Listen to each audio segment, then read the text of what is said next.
Welcome back. As recent high school graduates ponder their next steps, there's a young man from New Hope whose next may seem like destiny. As a child, he faced things that would challenge even grown-ups. Now, as a young adult himself, he's about to march into his next chapter. Boyd Huppert shares the story of Axel's Army. Forward, march! If all were fair, children would be spared from the worst of life's battles.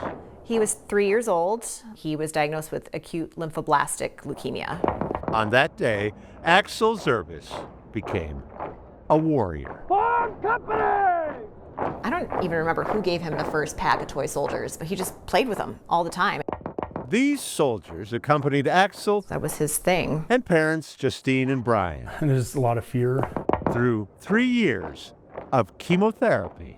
One in his mouth while he's getting chemo. This is your battle and you're gonna win it. You know, you're strong like an army guy. And he kind of just, embraced that. Embraced it further one day as blood was drawn. He was like, let's send a soldier with my blood. In goes the army guy, in goes the blood. He wanted to send one of his army guys down with his blood to make sure it got there. Okay, it's tough guy's blood going down to the lab.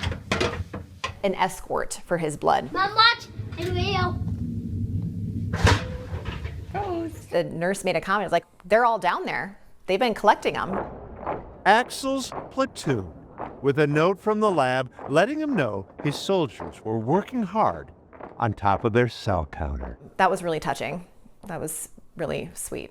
They could have easily just tossed those in the trash. And this is stuff that we just haven't thought about. Yeah. You see, it's been a while since Axel wore this military jacket till the sleeves were almost up to his elbows. A while since Axel threw out the Twins' opening pitch, more excited to meet this visiting team than Morneau and Maurer.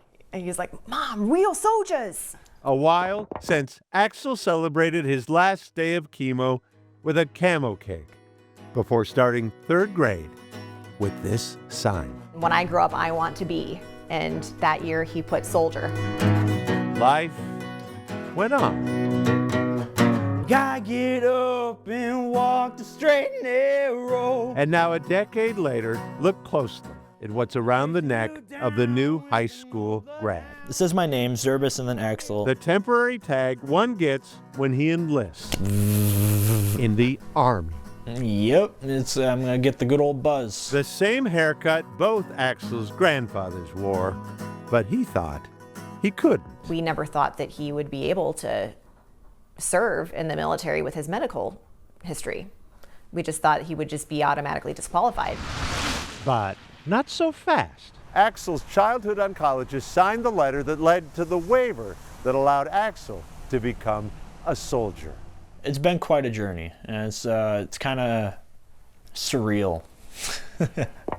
Toy soldiers were at Axel's side as he waged a 3-year war. Hands interlocked. This building may be square, Attention on deck. but inside, a story is coming full circle. Do solemnly swear. That I will support and defend. The Constitution of the United States. It's real now. He's going off into the world and I can't do anything to help him now. So I think that's, as a mom, that's like the hardest part, to